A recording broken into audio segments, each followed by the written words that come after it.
Donc j'avais mis une petite boîte à questions là sur Insta il y a quelques jours, en prévision des vidéos qu'on allait tourner. Passons à la première directement. Depuis combien de temps fais-tu des compétitions?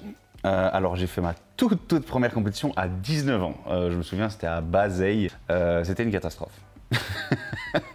C'était pas une catastrophe parce qu'en soi physiquement j'étais bien, j'étais sec, mais voilà, j'avais pas tout ce que j'avais comme connaissance aujourd'hui, j'avais pas, allez, j'avais tout de suite 2 ans de muscu, donc le seul point positif c'est que j'étais sec, mais quand je suis arrivé là-bas en moins de 23 ans, les gars ils avaient 10 kilos de plus que moi, je me sentais un peu comme une merde. Donc du coup après j'ai arrêté, je voulais plus en entendre parler, et j'en ai refait une 3 ou 4 ans après, et là ça s'est super bien passé, donc voilà, donc ça fait officiellement ça fait 10 ans que j'en fais. Et sinon, depuis que je suis vraiment dans le circuit régulier, je dirais plus 6 ans. Quelque chose comme ça. 6 ans, c'est bien. As-tu déjà pensé à arrêter la compétition? Oui, 2 fois. La première, après ma première compétition, où je me suis dit plus jamais. Et la deuxième, quand je me suis reblessé une fois de plus au genou, où je me suis dit, bah écoute, là mon gars, c'est fini, tu vois. Mes genoux sont flingués, je peux plus pousser comme avant, je commence à avoir des douleurs même quand je marche, donc je me suis dit bah gars c'est fini, hein, et finalement là sur ces dernières années où j'ai fait très attention, donc je m'entraîne vraiment différemment sur mes séances jambes, je fais plus le bourrin, c'est fini de faire des squats à plus de 200 kg, c'est vraiment une manière de s'entraîner différente, mais j'ai beaucoup moins de douleurs aux genoux, donc je commence à pouvoir me réentraîner correctement, surtout au niveau des jambes, et c'est à partir de là que je me suis dit bah, vas-y, c'est quoi, on remonte sur scène. Et d'ailleurs, pour remonter sur scène, j'étais remonté en men's physique, donc en Italie, à la Yamamoto Cup, là où j'ai raté ma carte. Mais donc j'avais dit à Vincent, écoute, ça me manque trop la scène, viens, on en fait une, tant pis si je fais pas la jambe, on fait du men's physique. Et voilà, et puis c'est reparti comme ça. Depuis combien de temps es-tu avec Vincent et pourquoi?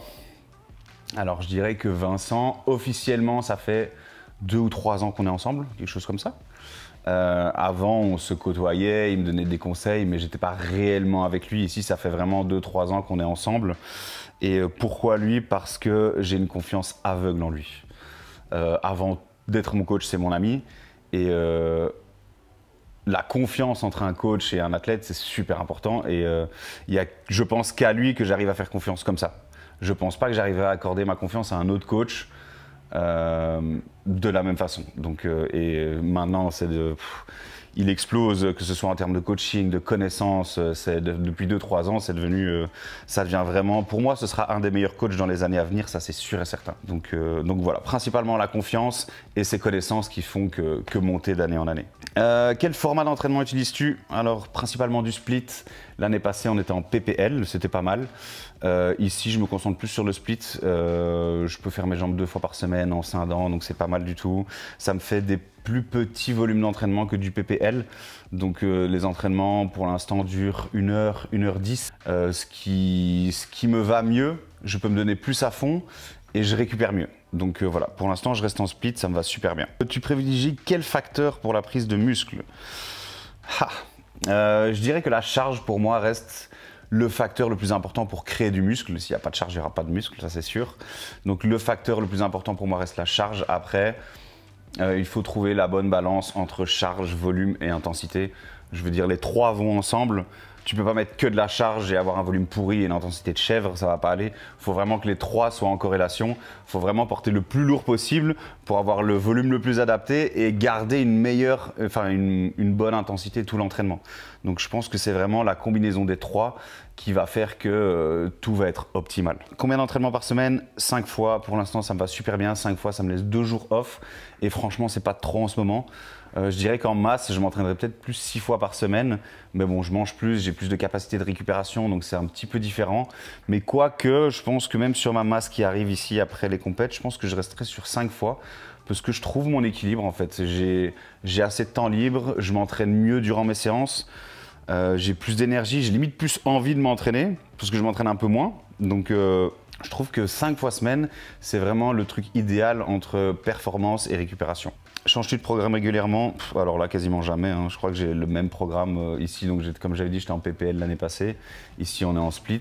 Mais mon split n'a pas changé depuis 6 mois, je crois. Facile. Donc après, c'est plutôt le volume qui va varier un peu selon la période. Parce que forcément, ici, j'ai moins de capacité de récupération. Donc, je peux encaisser moins. Donc le volume va dépendre, mais sinon, mon programme va rester semblablement le même. Ça, il ne change pas. Comment rattraper un point faible? Bon, après, il y a pas mal de choses contextuelles, hein, mais je dirais que déjà, commencez votre séance par votre point faible pour vous concentrer dessus, pour avoir toute l'énergie disponible dessus. Et après, il faut voir un peu ce qui vous convient, soit plus de volume plus régulièrement, soit plus d'intensité et plus de repos. Ici, moi, je suis plus parti, par exemple, pour mes bras qui sont pas fous, je suis plus parti sur plus d'intensité avec plus de repos et j'ai l'impression que ça répond mieux. Donc, pour l'instant, je reste là-dessus. Quand placer le cardio en sèche? Moi, je suis pro cardio à jeun. Bah, je suis pro cardio à jeun, il n'y a rien à faire. Même si certains montrent que c'est pas forcément utile. Dans l'absolu, les calories vont être brûlées, que ce soit le matin, le midi ou le soir, elles vont être brûlées de toute façon. Après, en fait, le cardio à jeun, ça m'impose une discipline et ça me met dans un bon mood pour la journée, en fait. Même si ça fatigue un peu, ben voilà, j'ai fait mon cardio, je suis dans une bonne vibes pour la journée, puis ça me met cette rigueur, tu vois, tous les matins, je me lève, je fais mon cardio, bam, bam, bam, et ça me conditionne pour ma prépa, donc j'aime ça. J'aime ça. C'est bizarre, mais j'aime ça. La vie sociale en prépa. Ah, c'est pas fou, hein. C'est pas fou, hein. Parfois, je regrette un peu, mais après, dans l'absolu, mes vrais amis et les gens que je connais vraiment, ils s'en battent les couilles. Genre, ils savent très bien que 6 mois de l'année, je vais être un peu absent, mais ils le savent et franchement, ça me fait plaisir qu'ils comprennent. J'aimerais pouvoir aller au resto avec mes potes, avec ma famille et tout, mais c'est toujours assez... Quoique je pourrais y aller, hein, mais commencer à peser mon repas au resto, je pense pas que je vais vraiment profiter du resto. Donc je préfère rester dans mon coin et les vrais, donc mes vrais amis savent très bien que 6 mois par an, quand je suis en prépa, bah, je vais être beaucoup moins disponible. Après, j'essaye, s'ils ont un souci, d'être là, évidemment. Hein. Mais pour ce qui est du loisir, je suis absent. Je suis absent, mais ils le savent très bien. Et par contre, dès que c'est fini, je rattrape le temps perdu.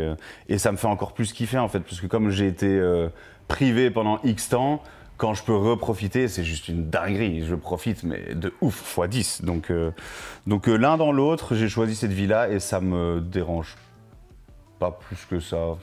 Des fois, c'est frustrant, mais dans l'absolu, ça va. Qu'est-ce qui t'a donné envie de devenir coach? Ben, je pense que c'est toujours un métier qui m'a attiré. Mais quand j'ai proposé l'idée à mes parents il y a quelques années, notamment mon grand-père aussi, ils m'ont tous dit c'est pas un métier, tu gagneras jamais ta vie là-dedans et fais des vraies études. Voilà, faut savoir que moi j'ai arrêté l'école, j'avais 17 ans. Voilà quoi. Et en fait, le fait de me sentir passionné par ce milieu, j'ai commencé à donner des conseils à droite à gauche et en vrai, voilà, ça s'est fait un peu comme ça. J'ai fait une petite formation de coach et je me suis pris au jeu et franchement, j'aurais dû faire ça dès le début. J'aurais dû écouter personne et écouter que moi et aller directement en sport-études et je pense que j'aurais encore plus kiffé. Voilà, là, je me retrouve bien aujourd'hui. Je suis content de ce que je suis devenu et ça me plaît de ouf. Donc voilà, que du positif. Et la petite dernière, un conseil que je pourrais donner à un débutant qui voudrait donc commencer le body en compétition. Bah, de ne pas commencer les compétitions trop tôt, sinon tu vas être dégoûté comme moi. Voilà, prends le temps de te construire un vrai physique, parce qu'en compétition, il y a faire de la compétition et être compétitif. Faire une compétition, tout le monde peut le faire. N'importe qui, tu peux aller demain te présenter et la faire, on s'en fout. Mais être compétitif, c'est encore autre chose. Et je pense que quand tu fais une compétition, tu as envie d'être compétitif. Tu n'as pas envie de faire du fond de scène et qu'on ne te regarde pas. Donc, construis-toi un vrai physique. Et ne sois pas trop pressé, pas brûler les étapes, y aller progressivement. Le body, c'est vraiment quelque chose sur du long terme. C'est pas juste une compétition et hop. Donc vraiment prendre son temps, se renseigner sur beaucoup de choses. Et voilà, j'ai pas plus de conseils que ça en fait. Prendre son temps, c'est vraiment, je pense, le meilleur conseil que je puisse donner.